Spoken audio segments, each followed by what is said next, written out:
bright future. Every student matters. Now we are going to start with that chapter 6 of history, class 6. India, contacts and conquerors. How India's, which countries we have our contacts, and which were the territories which were conquered by the foreign rulers or by the Indian rulers in the subcontinent. So, coming to discuss in this chapter is about since ancient times. What is this chapter actually? Based on that, since the ancient times, Indian traders and merchants they developed and set up cultural and economic contacts with distant lands such as Afghanistan, which are the contacts with which countries we have the contacts of the Afghanistan. Then we have contact with African coastal countries of Africa, countries of Africa. Then Arabia. This we are talking about that the ancient India. This syllabus is based on that the ancient history. So we have the relations, we have the contacts even in the ancient time also.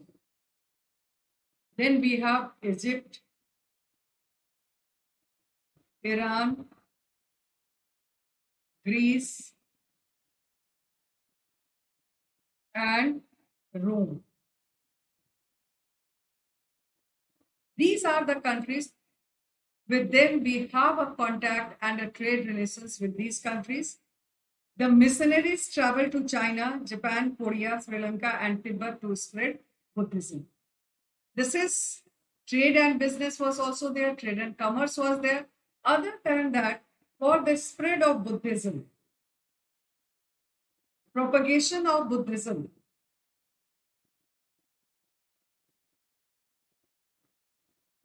countries like China, Japan, Sri Lanka,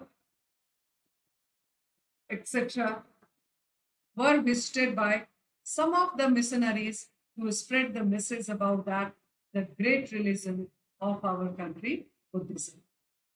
So inside this chapter, now we are coming to discuss with that or start with that the Sangam literature. What does this Sangam means? What is the meaning of this Sangam? Sangam means that it is the Tamil was the medium of Sangam literature. It's a name of a literature and the medium was Tamil. The script was Tamil, language was Tamil. It is considered as the oldest language of South India. Just like in Northern India, we have Sanskrit. Northern India, we have Sanskrit. In Southern India, we have Tamil as the oldest language. A group of Tamil scholars wrote the earliest anthologies of lyrics, odes, etc. in 3 successive literary academies, which were known as the Sangam. This is related to the religion. What it is about that? This is about that a group of Tamil scholars wrote the earliest anthologies, means that they have the collected works of the ancient time of this Tamil literature. This is the ancient work, ancient literary work. This is known as this anthologies, and then it is written about that odes. So what does these word means? We must have to know about that. What are these ancient literary work? And the odes means that the rhyming poem. This is about that the usually marked by the exaltation and the feeling of this style. Lyric poem. This is odes means that the lyric poem in a form of a song. So Tamil was the medium of Sangam literature. And what are the other things which is very much essential and to know about that? The oldest language of the southern India, then a group of Tamil scholars, They wrote the earliest anthologies of lyrics, odes, means in a different ancient literary works. Then the lyrics in a form of a poem, etc. in three successive literary academies. Three successive, first, second, and third Sangams were organized by these scholars, which were all this were known as the literary academies, three successive literary academies were known as Sangam. It is believed that Sangam literature was written between the 300 AD and 600 AD. This is the time period which is mentioned. The sources in this literature were society. The sources, what they are writing about that, about the society, about the culture, religion, economy, and politics. Entire thing related to day-to-day life is being collected by the scholars and they were writing. They have written in this Sangam literature. The Sangam literature gives us account of the trade relations to the Tamilians with Romans. So we have a trade relation with Romans and the Greeks in those days also, and it provides us information about some South Indian rulers such as the Cholas, the Pandyas. They were the important rulers of this time, and it also gives us knowledge about the foundation of Indian colonies in the Southeast Asia.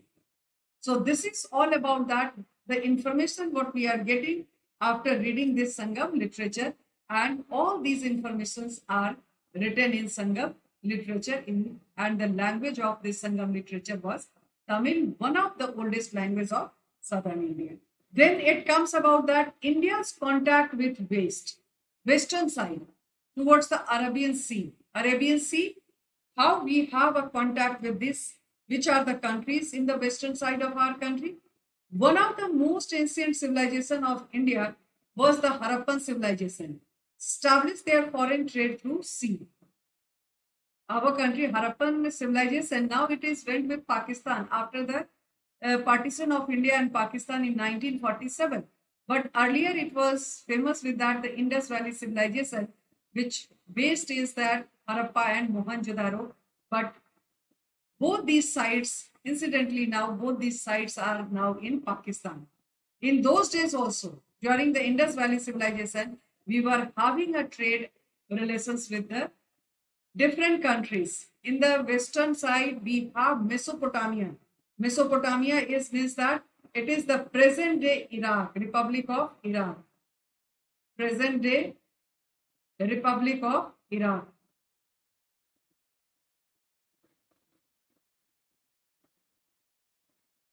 So we had a trade relation in the western side with Mesopotamia. The Harappan traders imported pottery, grains, spices, pearls, and imported products of metalworks. With the passage of time, Indian goods gained popularity in the Western markets.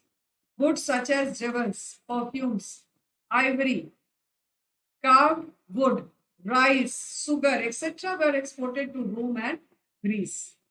Not only that, the Mesopotamia, but this trade relationship with the foreign countries in the westward direction from our country, we were having relations first with Mesopotamia, then with the Romans, with the Greece.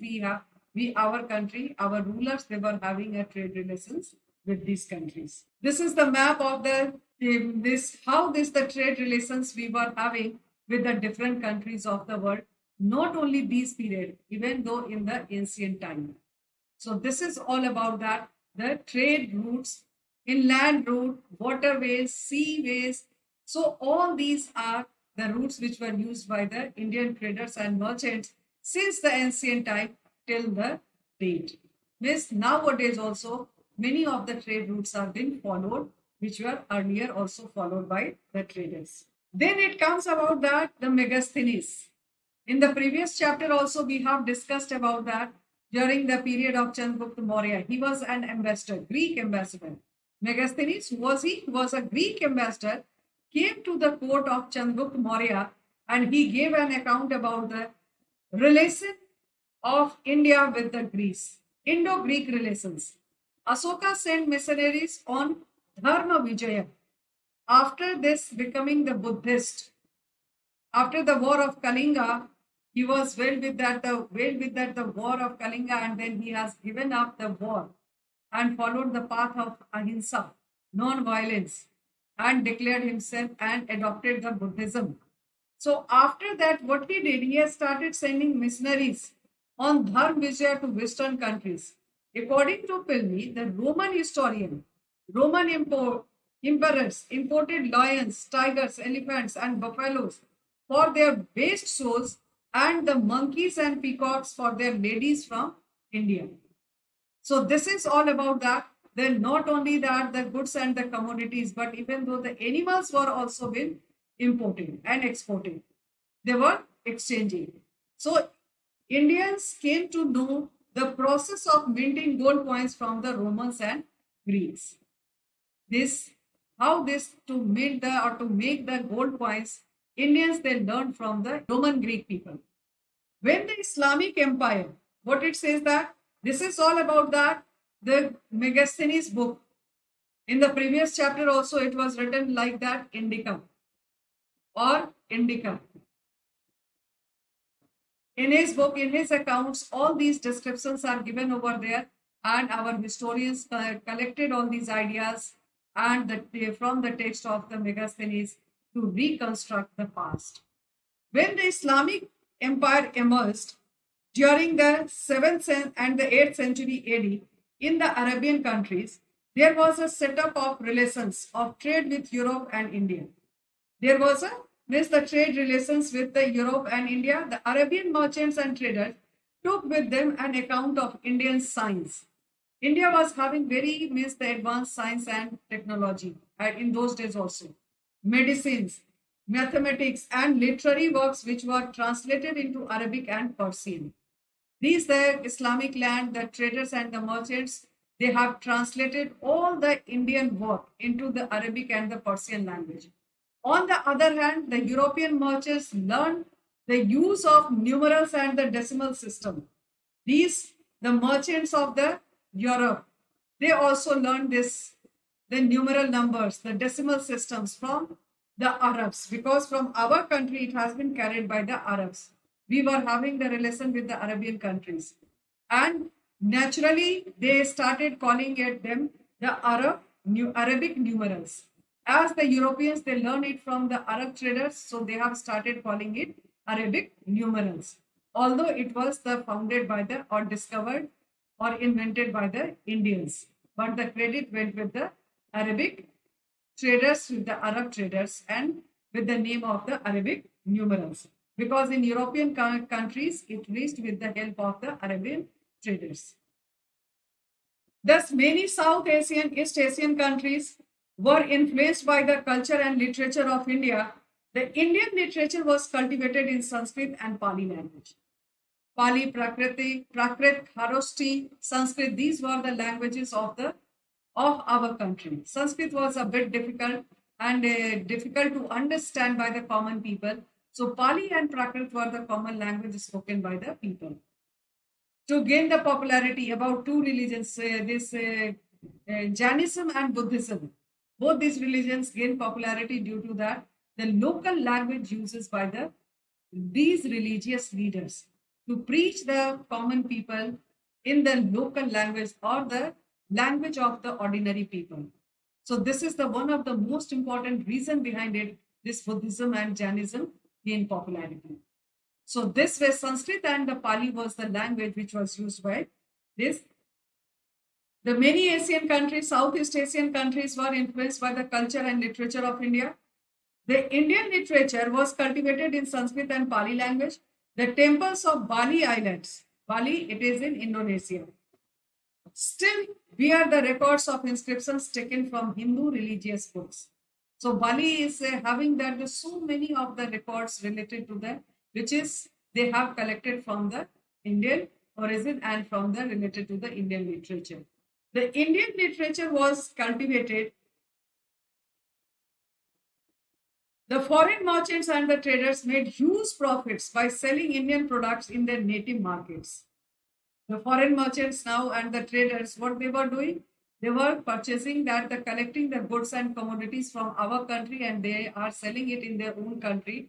and that way they are earning that the very huge profit. The Indian literature, what it says that some of the famous forts in the eastern coast were Korkai, Tuticorin, and Pohar, and Bharuch, Kalyan, and Supara on the western coast. Industries like cotton, textile, ivory, and iron flourished on the coastal areas because trade and business was easy and commerce was easy from the coastal area. So these industries, these work were developed on the coastal area. Then next it comes about that this is the route which were used by the traders and merchants, and India was having its trade relation with the different countries, sea route as well as the land route.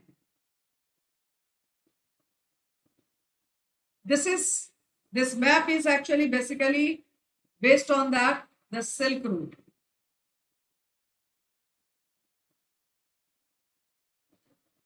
What it says that the story of the Silk Route, the process of manufacturing silk, first it began in China about 7,000 years ago. It is said that first time it has begun in China. Many people who went to far off places from China carried silk with them because it's a worm, insect. So they went either on foot or on the backs of animals like horses and camels. The paths they followed were called as Silk Route because they used that the land route. Starting from China, Iran, across Central Asia, and stretched up to the Roman Empire. So this is about that the silk trade route and the Silk Route, which the traders and the merchants were using. They were collecting the silk from China. Then they come to Iran, and across the Central Asia, they were passing it. It comes about that India's contact with Southeast Asia. Just now we have discussed about that the India's relation with the western side or the Southwest Asia. Now coming to discuss about that the Southeast Asia, which are the countries which we have a contact, India's contact.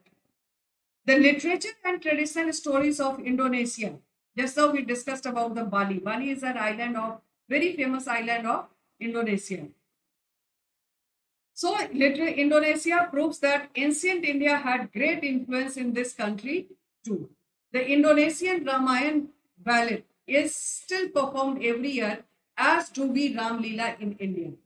At the time when already just now we have discussed in the previous slide also, this our literature is there. They also follow the literature of India. They have a very good quantity and the quality and the many of the texts are there which has been kept and used by the people in Indonesia in Java. In Bali, there it was there in the previous slide, it was given about the Bali.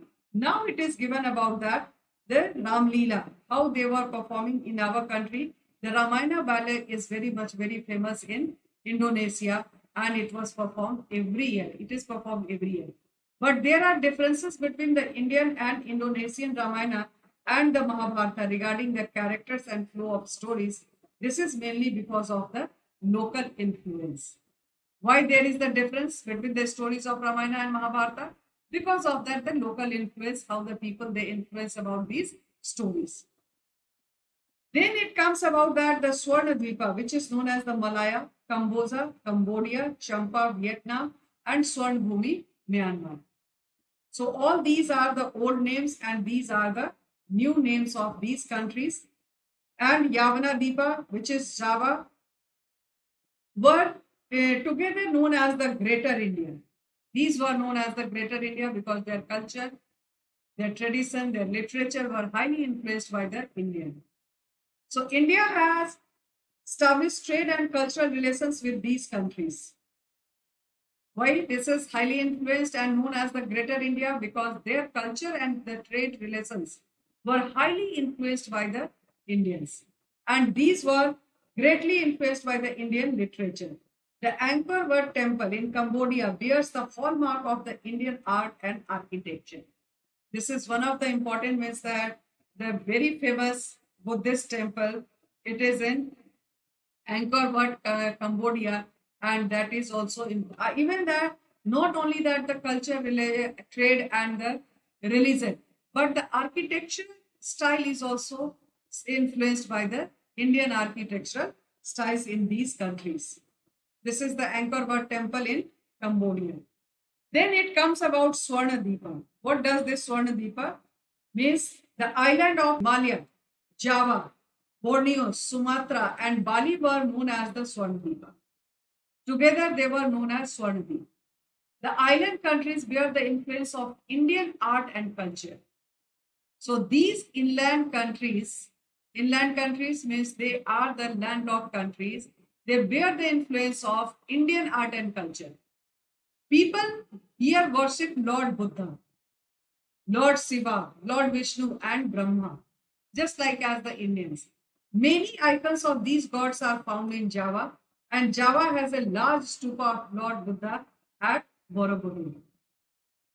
This is the largest stupa of the, just like as Sanchi stupa, then stupa at Amravati in our country. In the same way, this stupa of Lord Buddha is been constructed in Borobudur. So this is about the significance of Swarnadeepa. Now it is coming to Champa. All these are the old names. Present day, it is Vietnam and was then known as Champa. From the Sanskrit inscriptions found in this country, it is known that the Hindu kingdom was founded during the 2nd century. So this says Vietnam was considered as the in the 2nd century. The Hindu ruler was there, Hindu kingdom was there. Hindu kingdom was founded in this land, Vietnam. In olden days, it was known as Champa. And Champa is an Indian name. It's completely a Hindi name of a flower. Now coming to discuss about that, the Swarna Bhumi. Suvarna Dvipa is a different.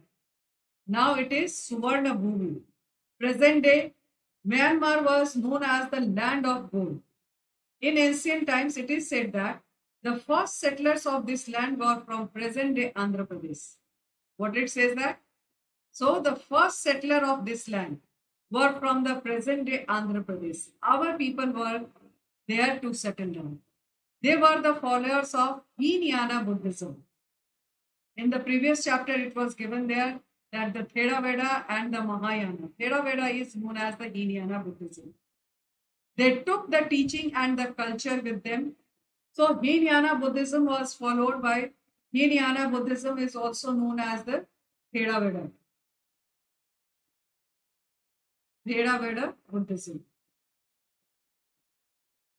They took the teachings and cultures with them. Later during the Dhamma rule of Asoka the Great, many Buddhist monks and nuns went to Swarnbhumi in order to spread Buddhism.